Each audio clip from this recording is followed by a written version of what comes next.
retired from Oh, yeah, okay. sorry. No problem. He retired from teaching, and just so everyone knows, we are recording tonight's program. If you know anyone that misses it, please let them know.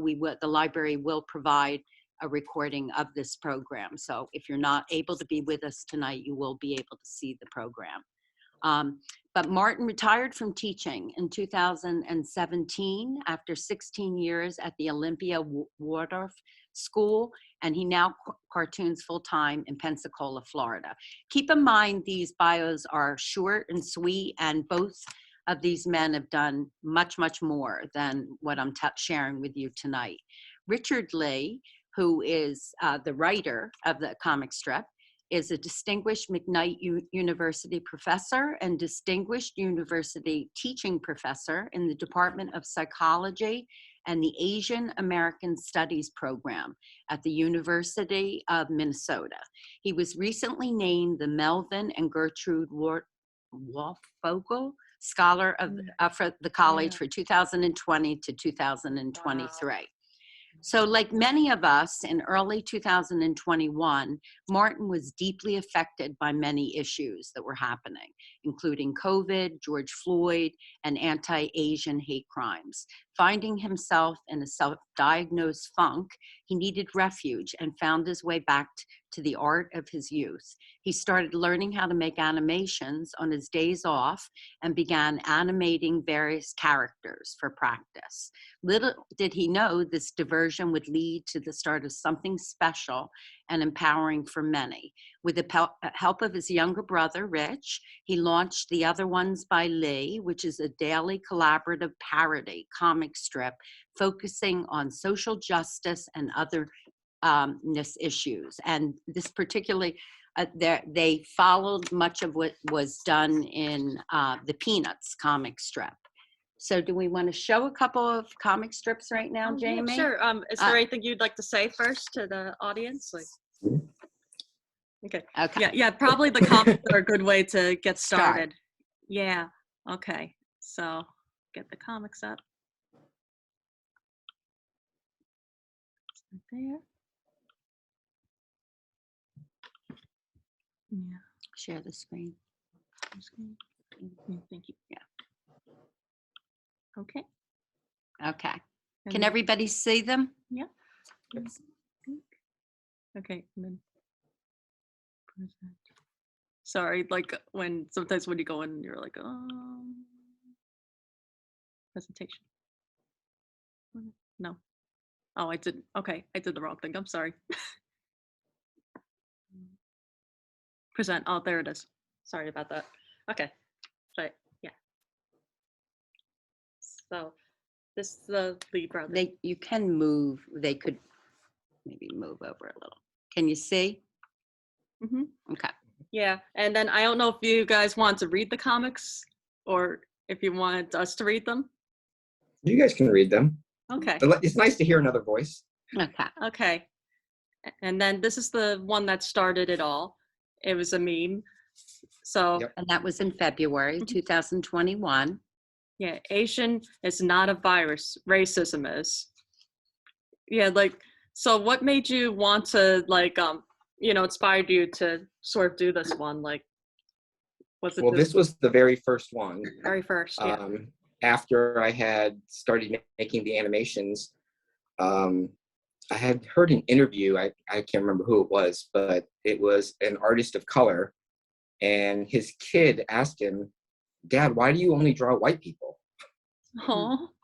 And I was making these animations of the Peanuts characters, and I realized I was doing the exact same thing. And so I drew Rich. Aww. And I sent it to him, and then I made this little meme, and then it just kind of took off from there. But so this was what was happening at the time. What happened once the meme people started seeing the meme? I think we just had a few likes on it, and then I just made the first comic shortly thereafter. And then, the ideas just kept coming, and then we just kept on going. And I wasn't really expecting anything to happen. I was just doing it for myself. Yeah. And just posting it on my own personal account. Uh-huh. That's usually how the best things start. Right. You do it for yourself, and Yeah. then it helps other people. Yeah. And I decided to put one of the comics where it's you and Rich. I have this recurrent dream about opening the door to pick up the newspaper and seeing a cross burning in the yard. That wasn't a dream. That happened when I was 12 and you were 10. Silence makes us doubt our own reality. Yeah, that one I Pretty really heavy. felt that one. Like, Yeah.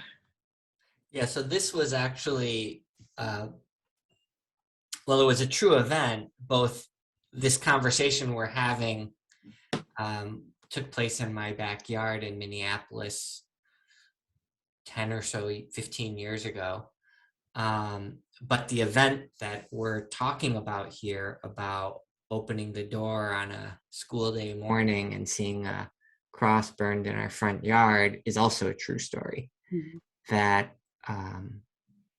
we as a family had never talked about, even though everyone in our family, my parents and Martin and I had saw what happened. It was never discussed. And as you grow up, if something is not as traumatic but never talked about, you begin to doubt your own reality of events and your memories, and you start to wonder if it's a dream. And so when Martin and I had this conversation when he was visiting me one day, it was like, oh my gosh, it isn't a dream. It was real, but I had started to doubt myself. And so Martin just had a great way of putting that into comic form. Mhm. yeah, like, Wow.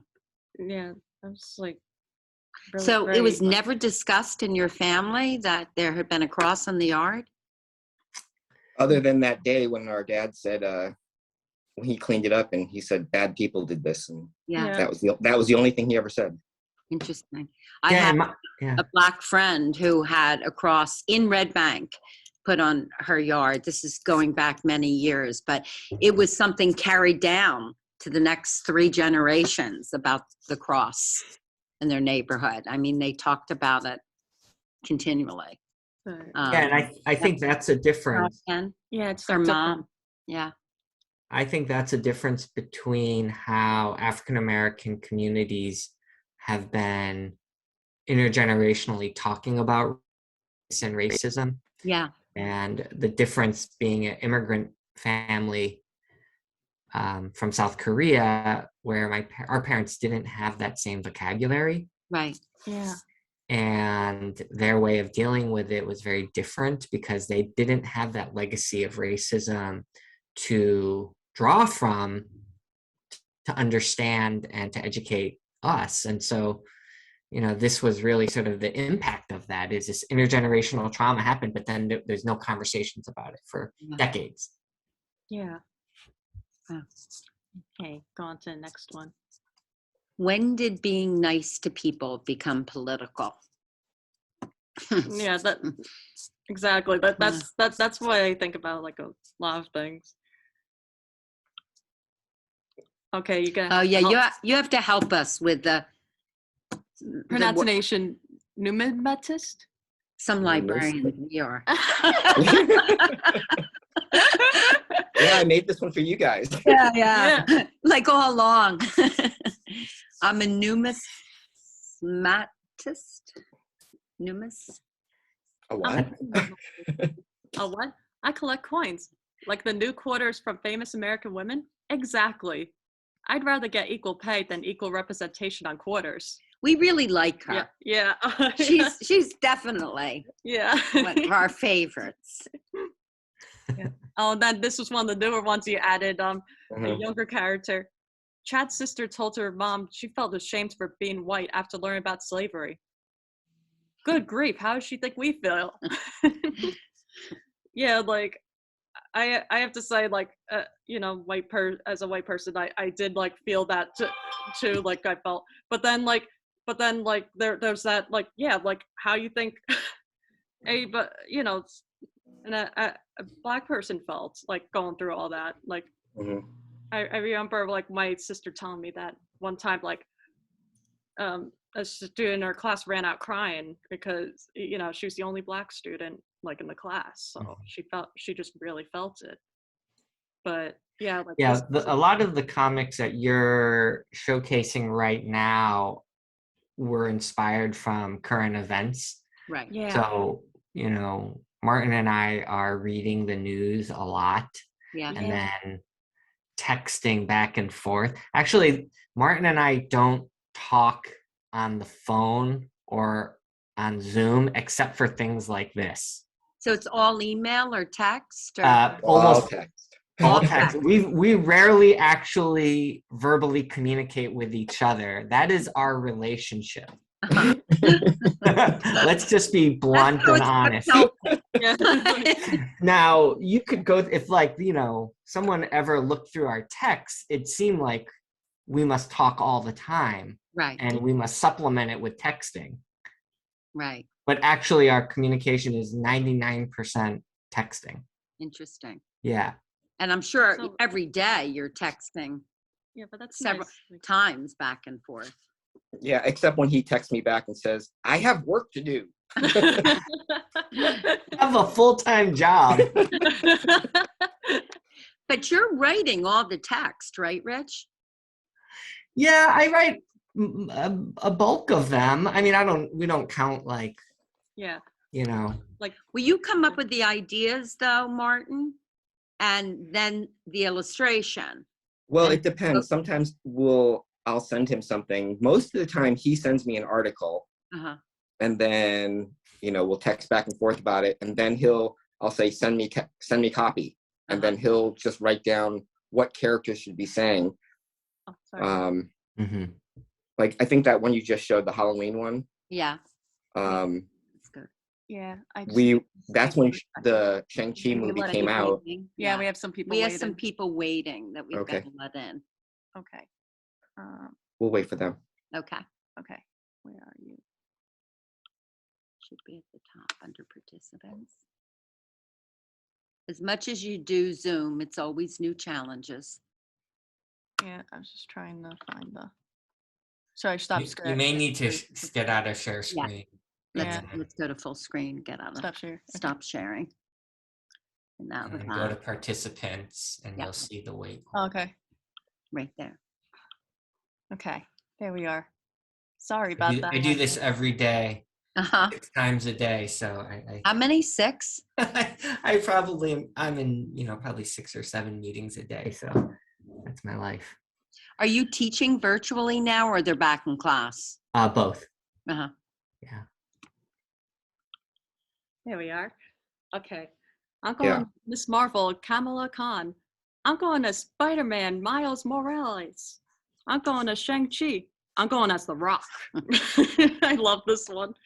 Like, oh, So I made this one and Rich said, no one's going to get it except for Gen Xers. You know, because if you didn't grow up watching the Peanuts Halloween special, you wouldn't know that Charlie Brown always got a rock.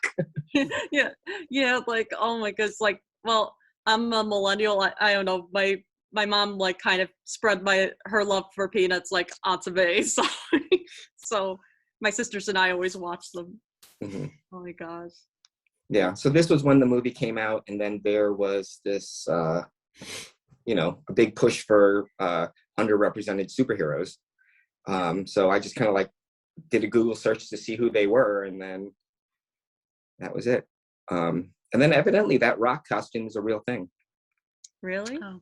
Yeah, the black turtleneck with the gold chain. That's So that was also a comic. Sorry. Oh yeah. That's a Sunday comic, and our Sunday comics are featured in Asian American News, which is a online Asian American news aggregator. Yeah. So that's the logo there on the right side of ours. Oh, interesting. Uh-huh. Yeah. SMI News. Next one. Okay. All right, and like you also parodied like other comics and other like animation cartoons and such. I also wanted to just quickly show that. Look, mommy, see how easy acceptance is? And then just the and Snoopy, and not Snoopy, Scooby Doo and Scooby Doo and the gang. Oh yeah, I love this character too. Who cares about what people think? I survived the war. That's what I think. So Well, Mrs. Our grandmother. Aigu is our grandmother. Oh, And so we grew up with our grandmother in an intergenerational household. And while our parents worked multiple jobs, they were not home very much for us. And so, in a sense, we were latchkey kids, but we had a grandmother who was at home, but she didn't speak any English. Ah. And Aigu in Korean, I mean, it's a romanized version of a Korean phrase that's used like in exasperation when you're just like, oh, you'd say Aigu. It's like good grief. Yeah, it's like good grief. Yeah, and so oh. we decided to name the character Mrs. Aigu. So if you're Korean, you get it. If you're not Korean, you would never know why this character is called Mrs. Aigu, who's modeled after. Oh, go ahead. But she's also modeled after Mr. Magoo. So the Aigu and Magoo kind of go Right. together. Oh. And Mr. Magoo's always bumbling and, he can't see. And so it was just an easy way, because the other ones is a parody. I was just kind of picking up other characters and parodying them and then just giving them new faces, a new look. That people aren't used to.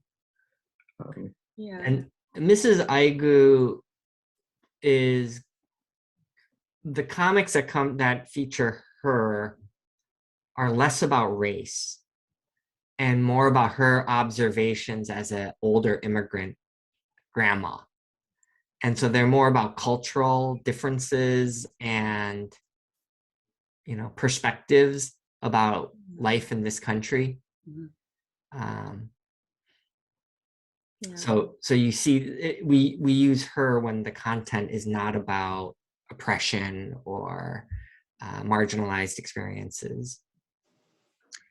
If I could just ask you now, one of the questions we had is your family's reaction. Now, obviously, all three brothers, I believe your other brother is here tonight, but as far as other family members, what has been their reaction to what you're doing? I haven't heard anything. So Nothing negative. So our father lives with me here in Minneapolis. Okay. He's also an artist. Okay.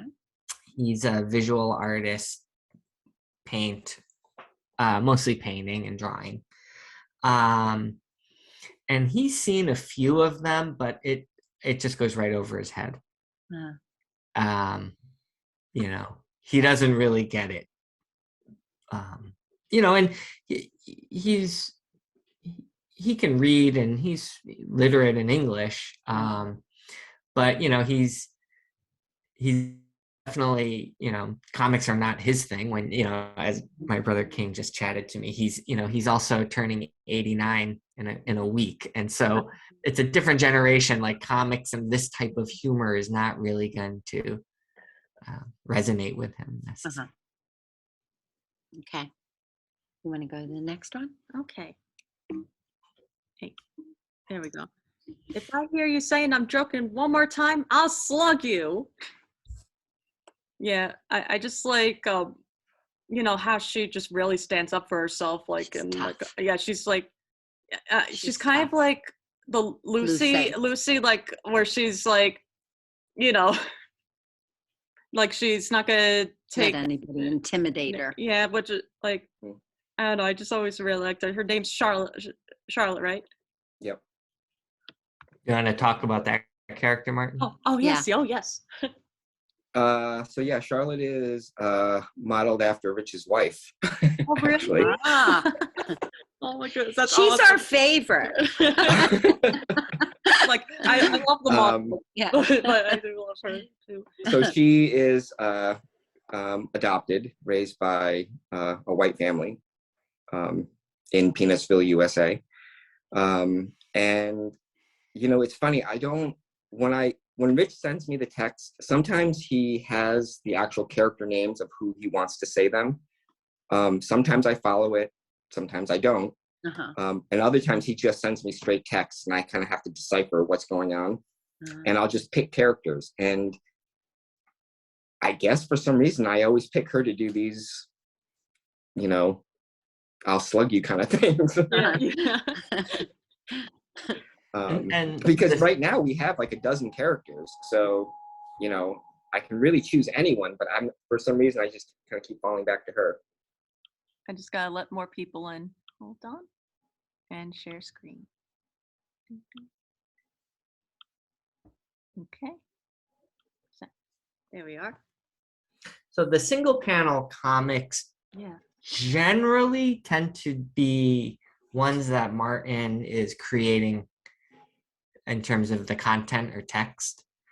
Not always, but I think more often those are going to be the ones that Martin's coming up with, because I think he tends to be, when he wants to say something, he'll just create the comic as his way of communicating his feelings, which comes out in these sort of blurbs. And mine tend to be the more multi-panel comics. Yeah, how did you guys decide that the comic strip was the right format for the other ones? Like I said earlier, you know, when I was animating, but making animations takes a really long time. yeah. Like days just to do, you know, 2 minutes worth of animation. And it was exhausting. And once I created, you know, Rich's character, so I created the Diggy character and the Guy character were the first two characters I created. And I put them in a comic. You know, they were at the brick wall and talking about the cross burning. And then I just, you know, just kept making more of them because they were a lot easier than animating. And I can get the points across quicker. And so the early ones are they were mostly just me, and they were really angry and me just being upset with the world. And then I kept sharing them with my two brothers, and they would just start texting back. And then, you know, and then eventually they got more nuanced, and then Rich just kind of funneled into it. And then you'll see at some point the tagline changes from, it just becomes Lee Brothers. I start signing in that way. Yeah, Lee Brothers. Yeah. And let's see. When you have less diversity in the workplace, you end up with major design flaws that affect only people of color. Yeah, so that was actually that actually was submitted by someone who follows on Instagram. Oh, she really? sent me a message saying, you should do a comic about this. I said, Mhm. okay. Fantastic. Now, are you getting more of that now, Martin? I would think as you've gone on, maybe you get more input about. I've actually, you know, surprisingly, I think only 3 people have actually sent something in. Really? Because in the very beginning, I wanted, you know, because they were just our personal stories. I was really hoping people would share their experiences. But I think Rich had pointed out to me, it's like, well, you know, they're their experiences, and it's kind of hard. Sometimes people aren't ready to share. That's true. But what I have found out is that our experiences are very similar to everyone else's experiences. Yeah, that's what I was going to say. I'm sure a lot of these are, you know, certainly not unique to just you. They're shared by. Yeah, like look at this. This is like what I feel, and Yeah. And like This- help other people communicate. Like something. The one with the soap dispenser, though, I actually had someone say, it's like, I never even thought about that. Yeah. Because, you know, they're white and they've never had that experience. And that's kind of what the comics are, is that because they have that Peanuts feel, and it's always been that one perspective of the white baby boomer, and that's the perspective you've always had. Right. So they feel familiar, but they're people of color, and, you know, it's different, you know. Well, it's interesting. Last night in our race program, we had somebody talk about the paper bag theory in the Black community, like if you're darker than a paper bag. And a lot of the white people in the program had no idea what this meant. Because if you're white, you don't need to know these things. It's not, something that you're Yeah. discussing.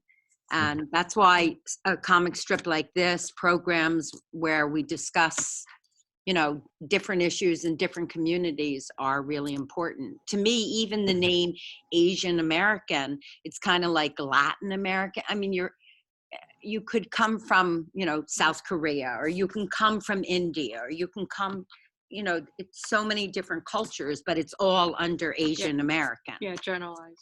Same with, in our area, pretty much anyone that's Latino is called Mexican. They might not be Mexican. They could be from, any country, but because instead of Latino, it's just switched with Mexican. Well, there's a difference between calling everyone who's brown Mexican, which is pretty racist, Yeah. versus Asian American, which is a racial identity and category, which was created in the 1960s during the height of the civil rights movement as a way to politicize, as a way for Asian Americans of different ethnic backgrounds to gain more political power. And so at that point in time, really, there was the Black Power movement, the Black Panthers, there was a Chicano movement in California, but the Asian American communities were ethnically divided, right? There were the Japanese communities, the Chinese communities, Korean communities, and even though they all came from the continent of Asia, they saw themselves as distinct communities with little common interests. But in the United States, it's a racial hierarchy. Mm-hmm. And whether you're Korean or Chinese or Filipino, right? White society sees you as the other, as Oriental, as foreigner, right? And so that is why the term Asian American was adopted by the Asian American communities as a way to gain political power, to begin to work together. And that led to the establishment of Asian American studies programs at universities. Before that point in time, there were none. So, whereas, as you described, calling everyone Mexican, is a way of othering people. Absolutely. By denying their unique ethnic heritages and cultures, but Asian American has a very different term, different history and meaning. Sorry, that was a bit of a soapbox, but it was important because I didn't want that to pass. Don't let it pass. No. Okay. And so Chinese, Japanese, dirtiness, look at these. Ugh, are you okay? Every dang day, guy, every day. Good grief. And they think they're being funny. They keep saying they're only joking, but it's absolutely infuriating. And why won't the school do something? And then this was one of your comics, like where you're having audience participation, and you have you have the audience put in what should be said next. Yep. That's new. That's our Fill in the Bubble Friday. And how are you finding that? Are people participating? A couple every week. I'm always surprised that there's not more participation, but I think that I'm not really sure why. It may just be people really don't know what to say, or they're afraid that it may come across wrong or something. Exactly. But when the people who do, then I just take that last panel and I post it in the stories, so that people can see what other people are thinking. Now, when things are run in the Asian American news, do you find that maybe the audience participates more?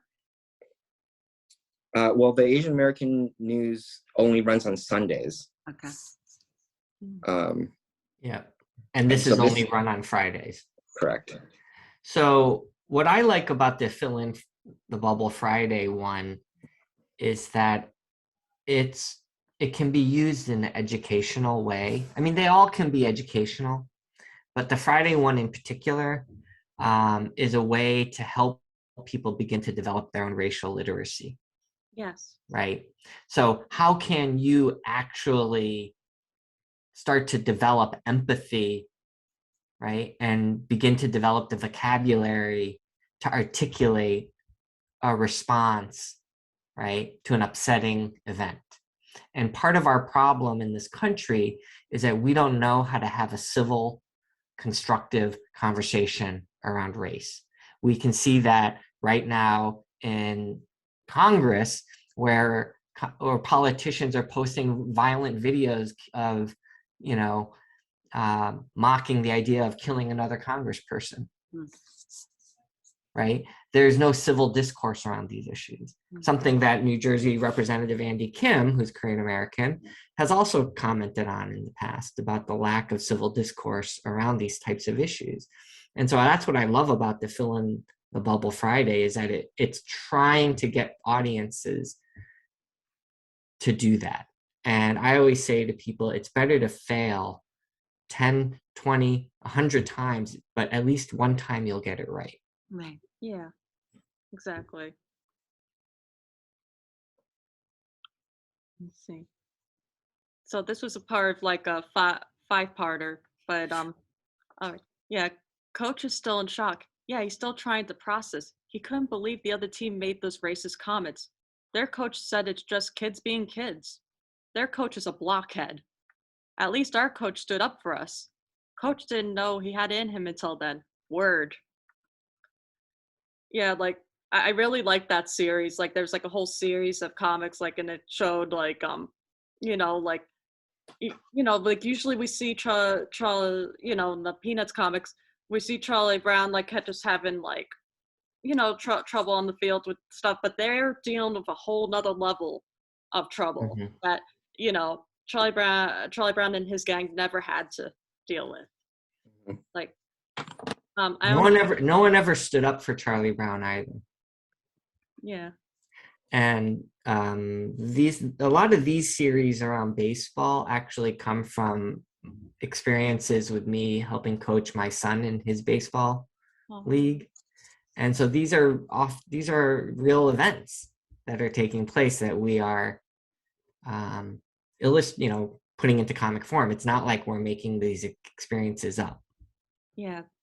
They're from Actual life. Mm-hmm. We can't see if the audience has any questions or not. Yeah, so I'll stop sharing for a second just to see if anybody has any comments or anything they might want to say. Yeah, we'll keep checking. You can also put, whatever you'd like to say in the chat, and we'll go back to it and check it. So everybody can be included. Okay. Yeah, I'll share for now, then I'll go back. Okay. All right. The stereotype of Asians and Asian Americans as a foreign threat lead to disparate rates of espionage arrests. The stereotype of African Americans as violent criminals lead to disparate rates of arrest, conviction, and sentencing. I see a pattern. It's called systematic racism. Systemic racism. Yeah, that's like your little bird character. That's sort of like the Woodstock of the group. Yeah. Like, yeah. He's my Snoopy. He's your Snoopy. I love him. I want to see like a plush of him someday. So this comic was based on a news story where they had done an analysis and shown that Asian Americans were being targeted for at higher rates of espionage arrests by the US government, simply because they were Asian. And it really gets at how this idea of Asians as a threat, as a yellow peril, as agents of China or communism continue to persist. Those stereotypes continue to persist, even though there's no evidence for that whatsoever.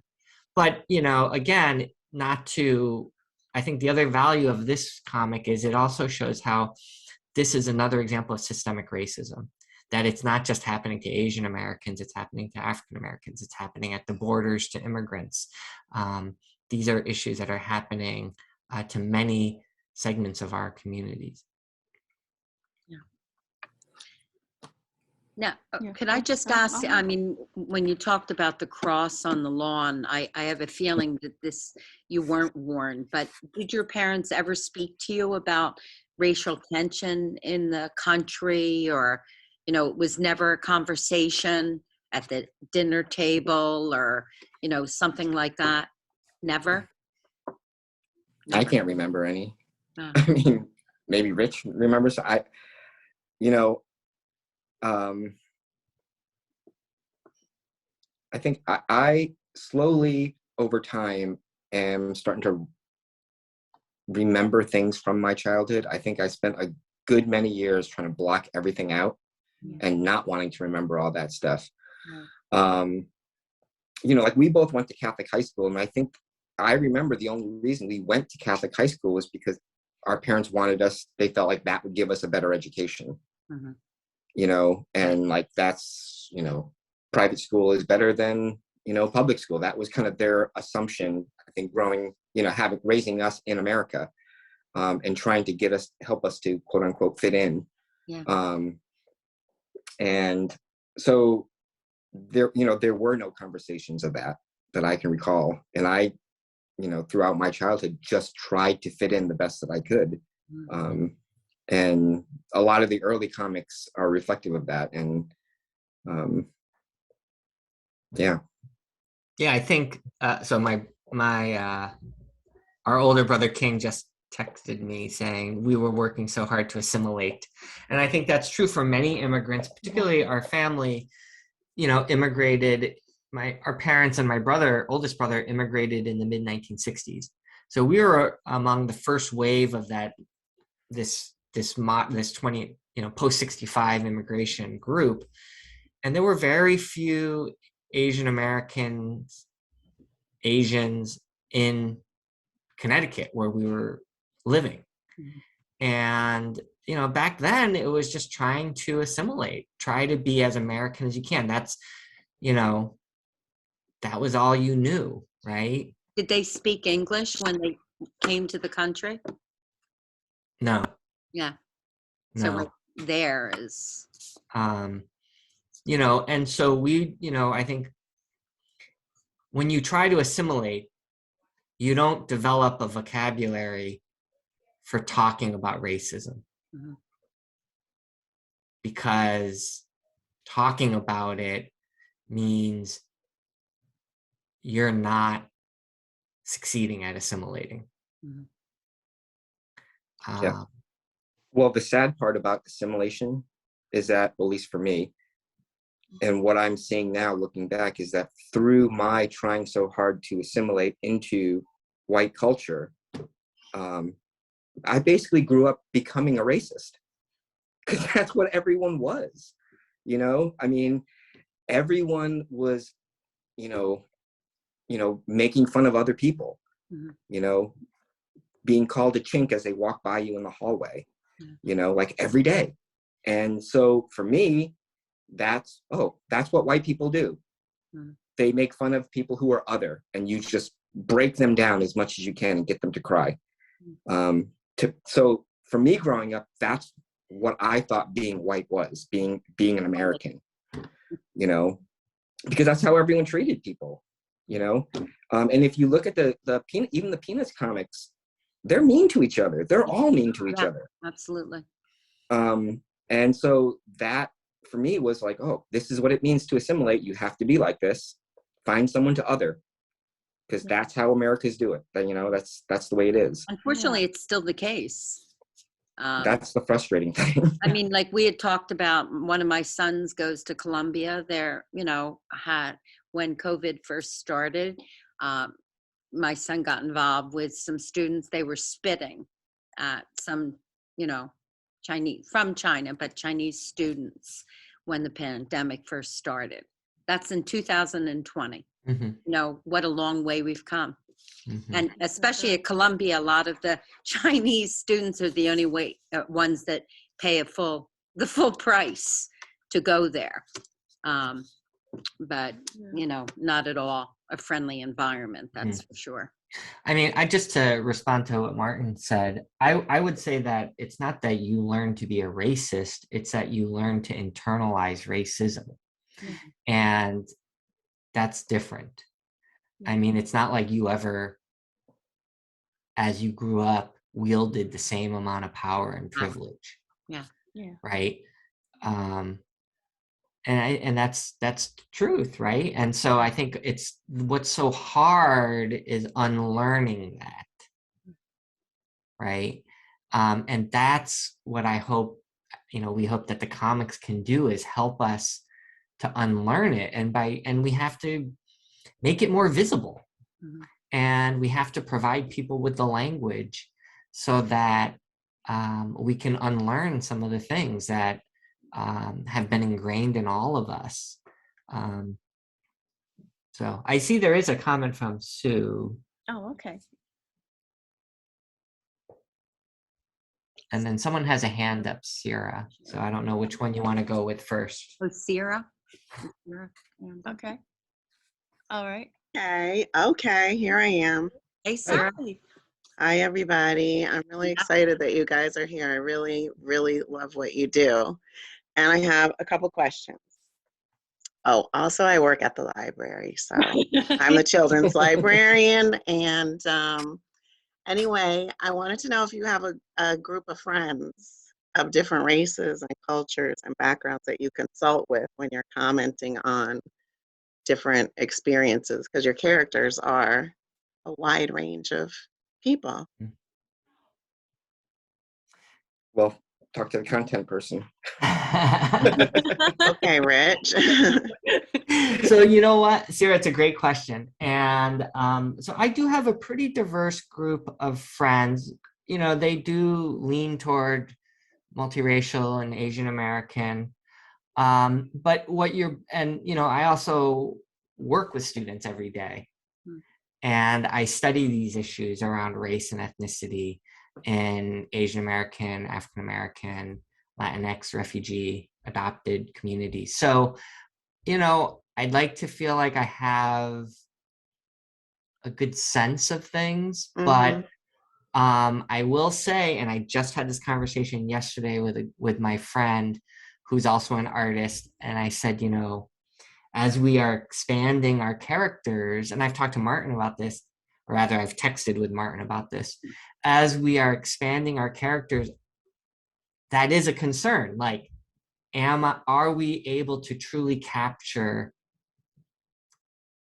what these different kids are experiencing from different backgrounds than ours?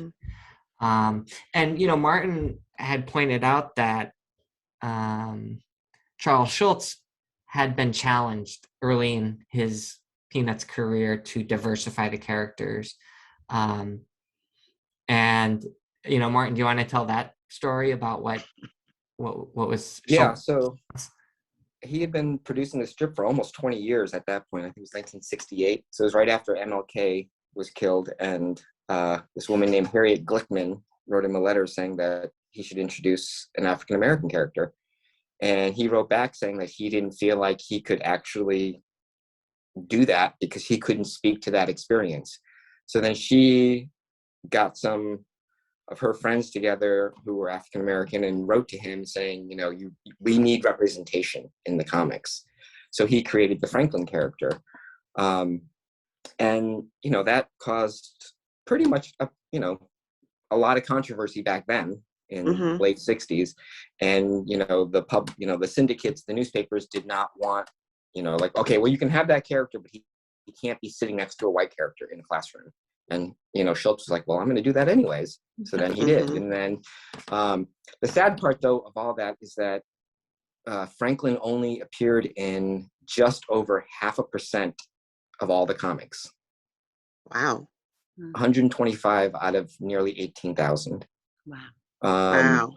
And other than a couple other minor characters, he was the most prominent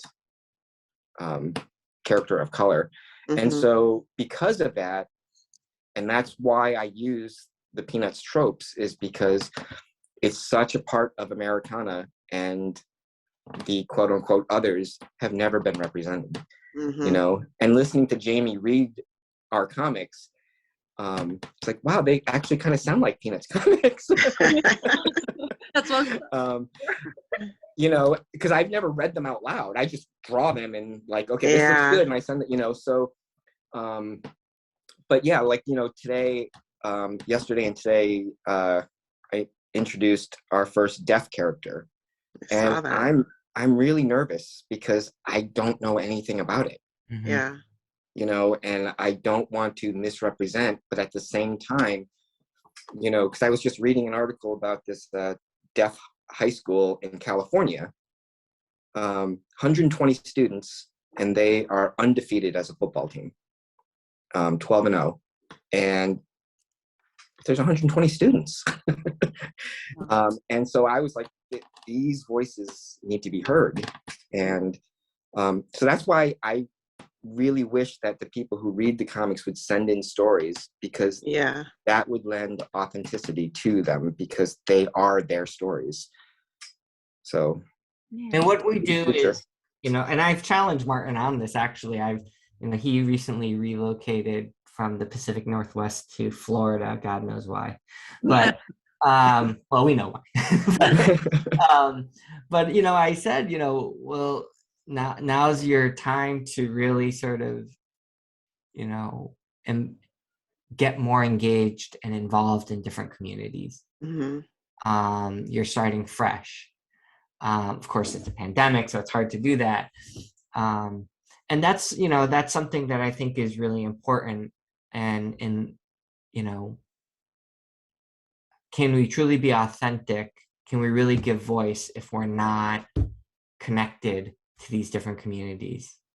Right. And I think that's really maybe what you're getting at, Sarah, with your question. Yeah, I was just curious. I had another question, because I'm biracial. Not that you would be able to tell, like, in a picture of your comic, but definitely in your commentary. Do you have any characters with that experience? Because I think that's a different feeling of not fitting Mhm. in one place or another. Yeah. Well, right now there are about a dozen characters. I would say I just started going through and kind of giving, what's the word, Rich? The lineage, I guess, of the character, Backstory. the backstory of who they are. Mhm. You know, so trying to kind of format and figure that out. So I would say right now there's, I think, 3 that are biracial. Okay, Um, to pay attention. you know, but like it hasn't actually come up, I think, in a strip yet. Yeah. So I think one of the challenges we have with the comic is that we are trying to both develop characters and also be responding to current events. Yeah. Yeah. And so, you know, building out characters requires us to some ways put the current events on the back burner. Yeah. And you know, Martin's way of dealing with it is like, you know, what do you call the Tuesday and Thursday ones where you post multiple? 2 for Tuesday and double shot Thursday. Right. So that's his way of like trying to like Get everything. and I keep telling him I can't generate content fast enough. But I think you bring up a good point, which is like, you know, how can we try to build the backstories and get at these nuanced experiences of different kids, you know, and then at the same time sort of deal with the current event issues. Yeah. It's a challenge. Good luck, fellas. Yeah. Thank you. Thanks for reading. Well, I think that's why I'm hoping, like, you know, in the future that if we can put together a book of some sort, then you can get into the backstories, because right now, you know, I told Linda and Jamie, you know, in my queue, I have 75 comics waiting to be published. Mhm. And Rich sends me content every day, so Mhm. that 75 never gets smaller, Yeah. you know, because I mean, if you pick up the newspaper and I mean, there's so much to write about, you know, and so then you know, if we had a book, then you could fill in and do this backstory. I have one of the comics that are sitting there is an 11-part series. So that, you know, Maybe I mean, who had like a series Yeah. on Big Bird. Isn't there a conservative that's come out about defunding Sesame Street now? Oh yeah, I, yeah. No, I mean, like you can do. I mean, you can't make just that one stuff up. topic, It's never Right. ending. So, right? So but then, don't burn you know, yourself out either. Yeah. try to That's the encapsulate it thing. in one comic, maybe 2 comics, but then certain things require longer stories, you know. But then, does the readership get tired of, you know, for the next 2 weeks, you're only going to hear about this one topic, which you may not even be interested in. Wow. So. Well, a couple of people put in the comments about how are these comics used, or do we see ourselves using it as a teaching tool? And I do think, I mean, this is part of what Martin and I have talked about in terms of creating this, trying to get a book together. But, you know, we have a number of different ideas. I mean, one of them would be, how do you create a book that you can get into the libraries and into schools so that it provides, you know, a vehicle for people to begin to have these conversations in a safe, fun way, right? It's and actually at one point my friends and I, we all have kids the same age, and we decided to have a potluck dinner, and we were going to have the talk, which, you know, the talk used to be about like birds and the bees. Now the talk is about race, right? And so we printed out some of the earlier comics, and we had our kids sit around and we shared the comics with them, the adults, and we said, you know, what do you think about these comics? And, you know, we were as parents so impressed with how articulate at that time our 12, 10, 9, 8-year-old kids were talking about this. They were more articulate than most adults, which says something about how the educational system has changed and how media has changed to allow these children to have a better vocabulary.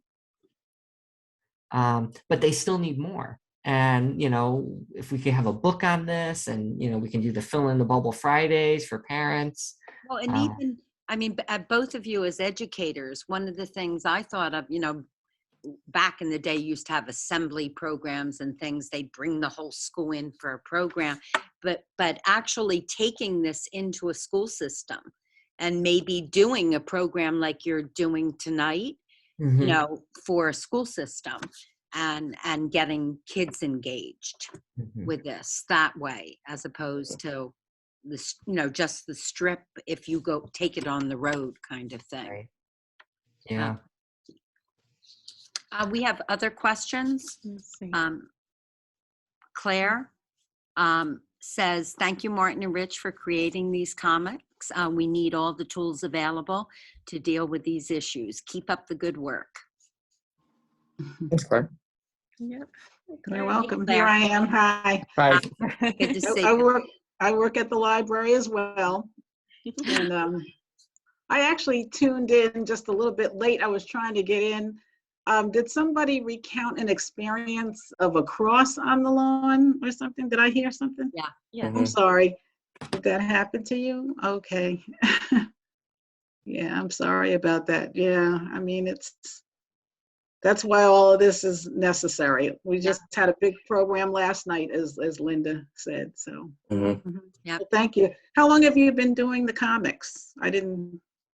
catch Just that. this year, March of this year. Wow. Brand new. Um, Okay. How has brand it new. changed you, Mark? Wonderful. How What's do you, that? since writing this, do you feel that you've changed? How? I'm learning more. Yeah. You know, learning from Rich. I mean, you know, when you guys are talking about like, oh, you could take it to schools, and you know, I don't know if I could do that. I mean, like, I don't have the vocabulary yet. You know, like inside I feel it. I just don't have the words to express it because, you know, like I think I told you before, that I'm the id and he's the ego, right? So he can put all that into a language that people will understand, and I might just start flying off the handle. And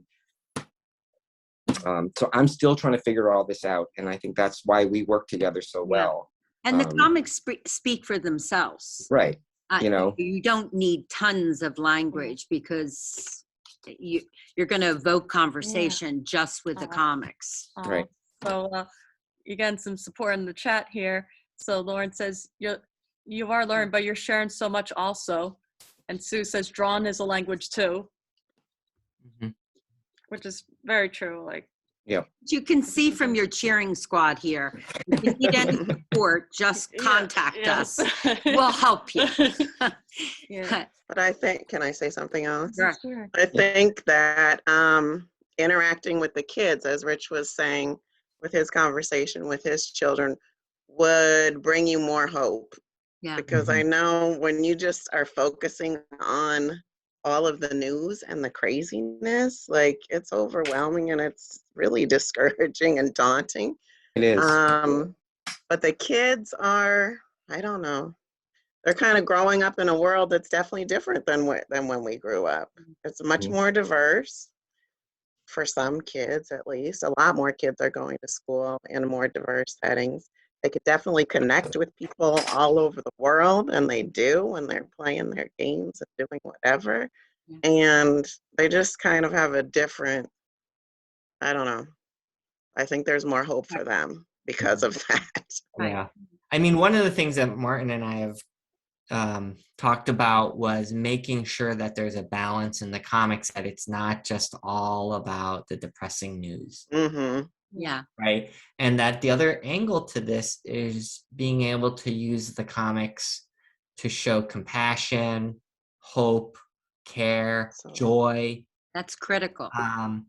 And that's the other side, right? That in order for us to heal as a nation, to heal as individuals, as communities, that you have to show the range of emotions and experiences, and thoughts and feelings. And so, it's just needing this sort of reminder. So you're sharing this is helpful because it just reinforces that. Yeah. Yep. Well, the challenge also is that, I mean, there's been so much atrocity, I know.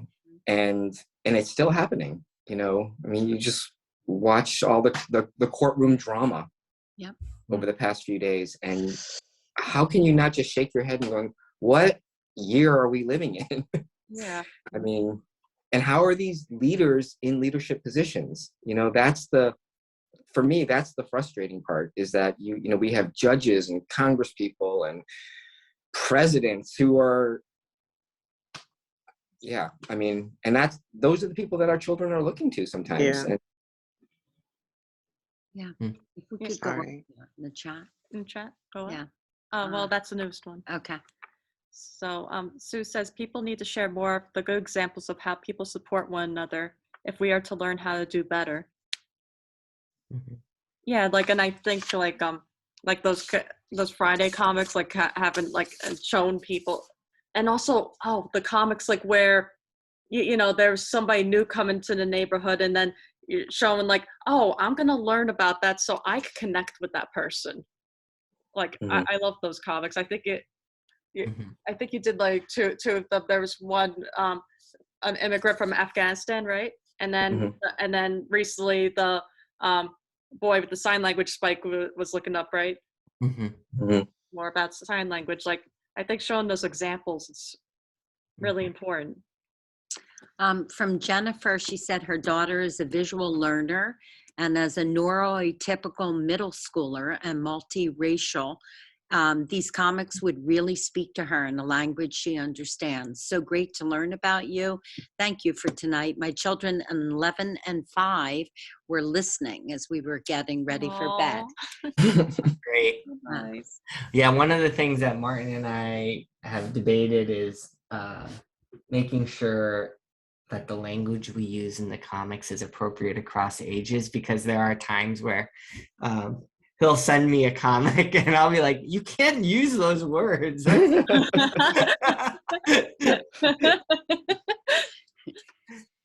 Yeah, I'm a little bit more emotional than he is. Yeah, like I'm more Well, that's regulated. why it works well. yeah, like So as far as characters from Peanuts, did you have a favorite Peanuts character? I think as a kid, I didn't really. I mean, I just kind of read them because, you know, the Peanuts was the first comic strip in our newspaper. It was the very first one. So you kind of read that one first always. Now, as I kind of am rereading them and watching the TV specials and all this stuff, especially in the comics, though, I think my favorite one is Pigpen. yeah, Because Pigpen is really othered by the other kids because he's so dirty and all this stuff, and they're always making fun of him. But he stays true to who he is, and he's just like, well, that's just who I am, and you know. He's okay with that. So he doesn't let them get him down. But don't you think that's also true with Peppermint Patty? With Pepper, yeah. I mean, She's pretty tough. She speaks her mind. She, you know, She sleeps in class. she, you know, she refers to him as Chuck. yeah, And, she's a tomboy yeah. too. She's a tomboy. but she's also from the other side, right? Yeah. yeah. So Peppermint Patty and Marcy and Franklin live on the same side of town as the other ones. Because in the comics, Peppermint Patty, Marcy, and Franklin live on the other side of town. That's how, you know, they don't go to the same school as Charlie Brown and Linus and Lucy and Schroeder. And that's why they're on different baseball teams. So, you know, and that was one of the other things was like reading the comics is like, well, there's two sides of town because, well, you know, Franklin's black. Peppermint Patty has a single dad. That must be the poor side of town, right?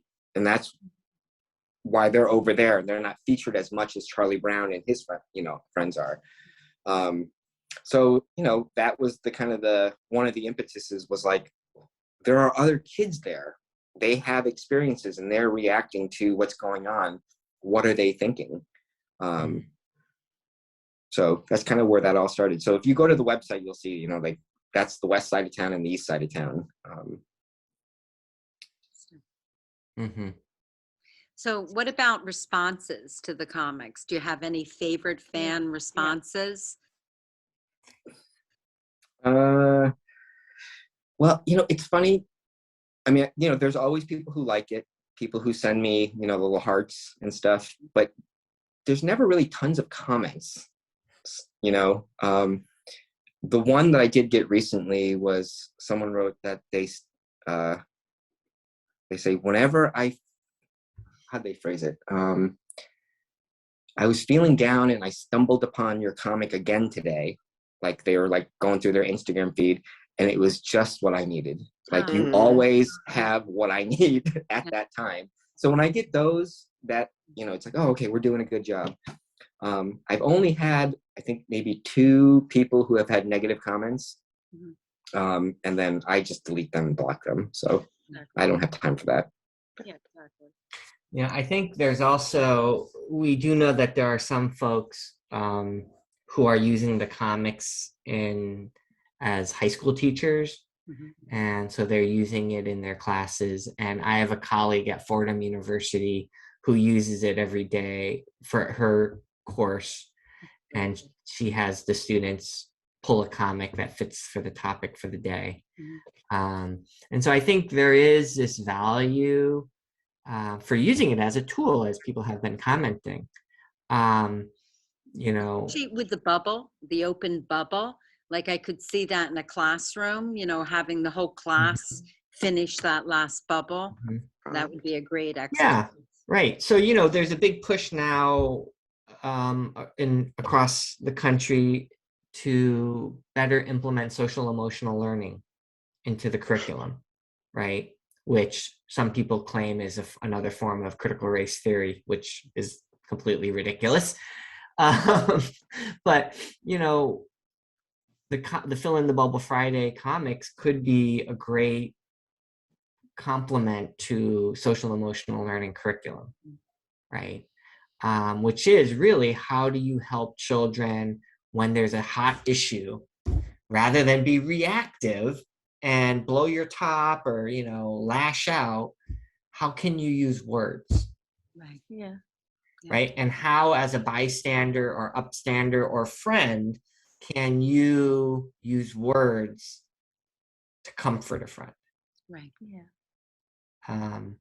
And I think there is value in that, to try to use the comics in that way. I mean, that's why graphic novels, right? I mean, as a librarian, Sarah, Number kids one. love graphic novels because it provides them, right, with the visual and the words to feel and say how they think and feel. Mhm. Yeah. And what's your favorite character that you guys created so far? Like, do you have a favorite, or are they all they're your favorites?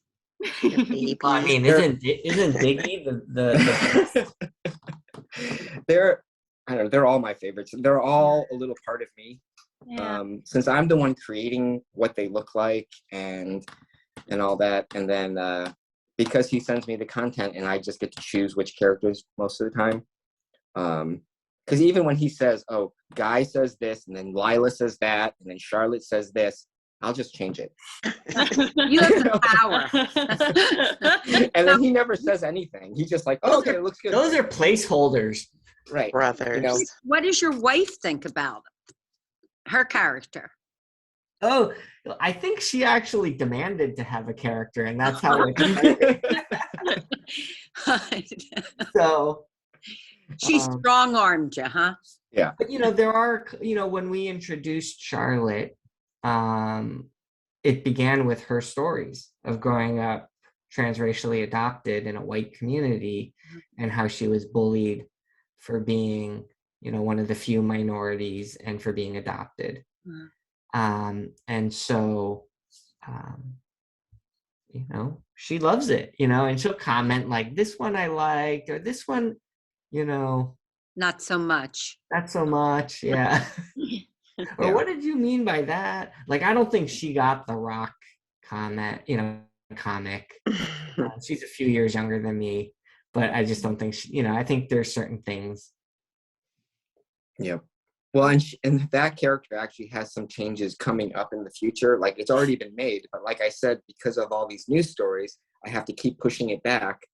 So, at some point, you'll see this evolution of the characters. And but like, it's only been since March, and because even though Rich gives me a hard time about double posting or triple posting or quadruple posting in a day, I think sometime this week I'll hit my 365th comic. Wow. So in less than a year, in 9 months, we've done a year's worth of comics. Yes. Awesome. With another 3 months worth sitting there waiting to go. And yeah, so again, hoping we can have some sort of vehicle to get this out to a wider public and be able to put it in print form, or PDF or something where people can actually dive a little deeper, and even little things like coloring books, Yeah. just a way to engage more people.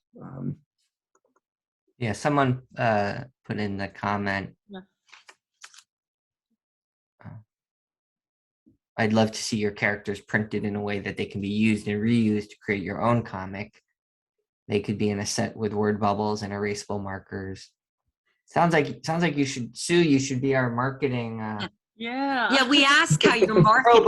pro bono. Yeah. Anytime. Yeah. Yeah. Nice. And she does great displays too. Oh, yeah. Yeah. If you need your comics displayed, Sue's the person. Okay. So other characters, obviously, you already probably have new ones in the drawer, right? As far as other characters you want to create.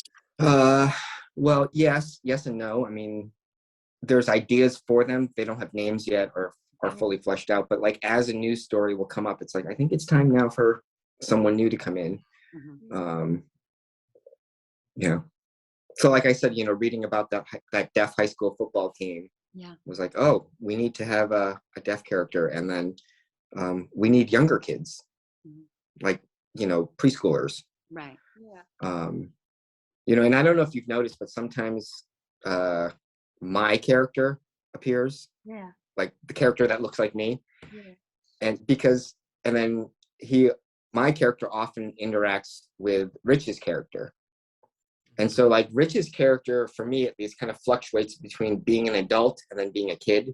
Like when he's with me, he's an adult, but when he's with the other kids, he's just a kid again. And I don't know if that's confusing to people or not, but no one said anything. They just kind of go with it. Yeah.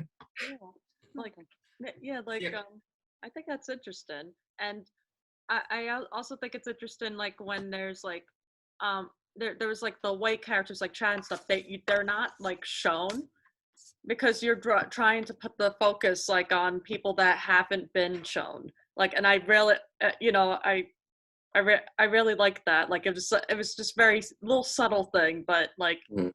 but like, but they're still mentioned. It's just sort of like in the Ph.D. comics when it's like wah, wah, wah, wah, with those Right, adults. right. Yeah, it's. I think that was really clever. So those are the white characters. Yeah, the white characters. Yeah, the wah, wah, wah. They don't make an appearance. They're just they're referenced, or you hear their voice. But we're also trying to, I think, develop those unseen characters in ways so that they're not just stereotypes, but that they show that they also are learning and figuring things Mhm. out. Because it's not like we're just trying to bash people, right? It's to show that this is complicated. We're just trying to show it from the perspective of the othered. Yeah, exactly. So your goals going forward?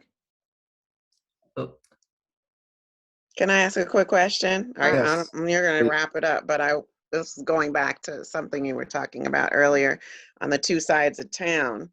And I'm not sure, I've read a lot of your comics, but not all of them. Is there a railroad, like a literal railroad track separating your two sides of town? No, That would give you some things to talk about too. not yet, but I could. It Yeah, hasn't because been that- mentioned. It just yeah, we says the haven't West- gotten to environmental racism, Sarah. I think that's what you're leaning toward, right? Right. Well, that is something too, but I mean like literally on the other side of the tracks, the one side of town and the other side of town, and definitely the town that we're in For sure. had that for a Yeah. long, long time. There's Red west Bank- side and the east side, and the train Mhm. tracks go right through, and you know who lives on one side and who lives on the other. Mhm. But yeah, so I was just curious about that. But environmental racism is a whole nother thing. Oh, yeah. You're right. I mean, there's no shortage of material, Oh yeah. sure.